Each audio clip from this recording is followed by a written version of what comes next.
आइए दोस्तों, आज मैं चर्चा करता हूं राष्ट्र और धर्म के ऊपर। सुप्रीम कोर्ट ने कल पूछा कि राष्ट्र सर्वोपरि है या धर्म सर्वोपरि है। अगर मैं आपसे जानना चाहता हूं, मुझे लगता है कि अगर अपने देश में जाकर के 99% लोगों से पूछा जाए तो सभी कहेंगे कि राष्ट्र सर्वोपरि है। लेकिन कभी हमने विचार किया कि हम यही राष्ट्र सर्वोपरि कहते कहते आज हम 2-3 देशों में रह के सिमट गए हैं और हिंदू राष्ट्र कहने के नाम पे हमारे पास कोई राष्ट्र नहीं है।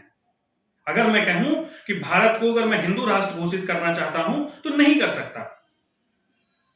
उस समय क्या होता है, हम सांप्रदायिकता का ठिकरा फोड़ते हैं। हम कहते हैं कि हम सौहार्द मानने वाले व्यक्तियों में से हैं और हम सब सर्व धर्मों का सम्मान करने वाले हैं। हमें भी कोई आपत्ति नहीं है, सर्व धर्मों का सम्मान होना चाहिए, लेकिन हमें भी अपने धर्म के लिए जागरूक होने की जरूरत है। हमें भी अपने धर्म को सर्वोपरि मानने की जरूरत है। जिन लोगों ने अपने धर्म को सर्वोपरि माना, आज वो 20 देश बना चुके हैं, लेकिन हमने अपने राष्ट्र को सर्वोपरि कह के और धर्म को उससे नीचे रख के आज हम 2-3 देशों में रह के सिमट गए हैं और हमारे पास कोई भी राष्ट्र ऐसा नहीं जिसको हम हिंदू राष्ट्र कह सकें। मैं आपसे जानना चाहता हूं, आप सभी लोगों से जानना चाहता हूं कि हमें धर्म को सर्वोपरि मानना चाहिए कि नहीं।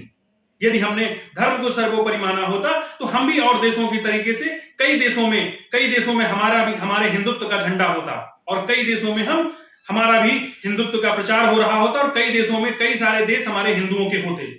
आज हम एक देश में रहकर 2 देशों में रहकर सिमट चुके हैं। इसका कारण सिर्फ एक है कि हमने राष्ट्र को सर्वोपरि माना। मैं भी राष्ट्र को सर्वोपरि मानता हूं, लेकिन राष्ट्र और धर्म में दोनों को साथ सर्वोपरि मानना चाहता हूं, दोनों को पैरेलल रखना चाहता हूं, दोनों में कोई कंपैरिजन नहीं है।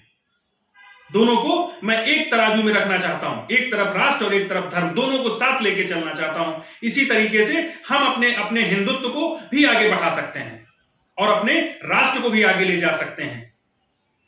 लोगों को अभिव्यक्त की आजादी के नाम पे लोग अपनी चीजों को गलत तरीके से रखते हैं और अपने धर्म का प्रचार करते हैं और हम जिस राष्ट्र में रहते हैं उसी राष्ट्र में ही हम अपने धर्म को सही रूप नहीं दे पाते हैं।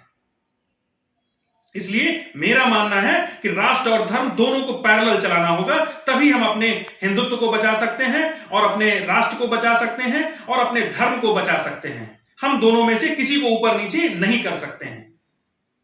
जय हिंद।